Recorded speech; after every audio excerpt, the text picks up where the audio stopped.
क्या होता है जब शांति का प्रतीक उड़ने से ही इनकार कर दे। आज हम एक ऐसी ही अनोखी घटना की पड़ताल करने वाले हैं जहां एक कबूतर की एक छोटी सी हरकत ने आस्था और विश्वास के गहरे सवालों को जन्म दे दिया। चलिए सीन को जरा कल्पना में लाते हैं। एक बहुत बड़ी भक्ति सभा हो रही है। मंच पर एक श्रद्धेय आध्यात्मिक गुरु हैं और उनके हाथों में है शांति का प्रतीक, एक सफेद कबूतर। सब कुछ बिल्कुल तय योजना के हिसाब से चल रहा था, जब तक कि वो नहीं हुआ जिसकी किसी को भी उम्मीद नहीं थी। तो ये सब हुआ एक बड़ी भक्ति सभा में, जहां आध्यात्मिक गुरु महंत स्वामी महाराज एक खास रस्म निभाने जा रहे थे। और इस रस्म का जो केंद्र था वो था एक सफेद कबूतर, वही पक्षी जिसे पूरी दुनिया में शांति और उम्मीद की एक निशानी माना जाता है। प्लान तो बिल्कुल सीधा सा था। कबूतर को आसमान में उड़ाना है ताकि वो पूरी दुनिया में शांति का संदेश फैला सके। लेकिन जो हुआ वो इसके एकदम उलट था। जब उसे छोड़ने का वक्त आया तो कबूतर ने उड़ने से ही मना कर दिया। वो गुरु के हाथों से मानो चिपका रहा। अब सवाल ये था कि आखिर क्यों?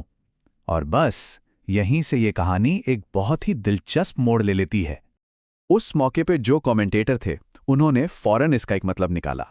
उनके हिसाब से कबूतर कोई कंफ्यूज नहीं था, बल्कि वो कुछ बहुत गहरा पहचान गया था। तो देखिए, उनकी व्याख्या कुछ इस तरह थी कि कबूतर ने स्वामी को ही शांति का असली सोर्स मान लिया।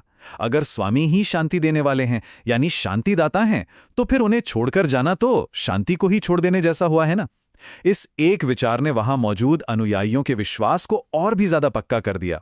तो इस तरह से एक पक्षी का ना उड़ना इस बात का सबूत बन गया कि सच्ची शांति और शरण कहीं बाहर नहीं, बल्कि खुद गुरु में ही है। अब इस घटना को और भी ज्यादा इमोशनल बना रहा था उस वक्त गाया जा रहा एक कीर्तन, यानी एक भक्ति गीत। ऐसा लग रहा था मानो ये गीत कबूतर की उस हरकत को और भी गहरे मतलब दे रहा हो। तो सवाल उठता है कि इस गीत में ऐसा क्या था जो इस घटना से इतना ज्यादा जुड़ गया। असल में ये गीत स्वामी के उन्हीं गुणों के बारे में था जो उन्हें शांति का प्रतीक बनाते हैं। जरा गीत के बोल देखिए, भाषा कितनी खूबसूरत है। इसमें कहा गया है कि उनकी आवाज कोई साधारण बोली नहीं, बल्कि अमृत की बारिश जैसी है जो सुनने वाले को शांति देती है।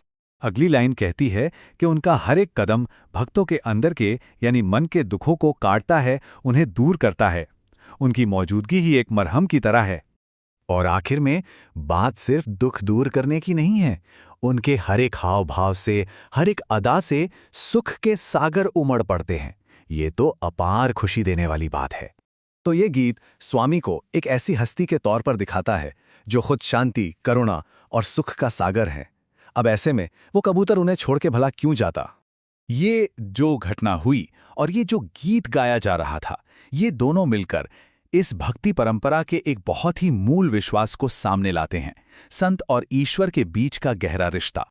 गीत की एक लाइन तो इस विश्वास को सीधे सीधे कहती है, जगना ए नाथ मुझने संत रूपे मड़िया। इसका सीधा सा मतलब है कि इस दुनिया के स्वामी यानी ईश्वर उन्हें एक संत के रूप में मिले हैं। इस परंपरा में गुरु सिर्फ एक टीचर नहीं है, बल्कि उन्हें धरती पर ईश्वर का ही एक जीता जागता रूप माना जाता है। और यही वजह है कि कबूतर का उनके पास रहना भक्तों के लिए महज एक इत्तेफाक नहीं, बल्कि एक दिव्य संकेत बन गया। तो चलिए अब इन सभी कड़ियों को एक साथ जोड़कर देखते हैं। हमने देखा कि कैसे एक बिल्कुल अनअपेक्षित घटना को आस्था के नजरिए से एक बहुत गहरा मतलब दिया गया।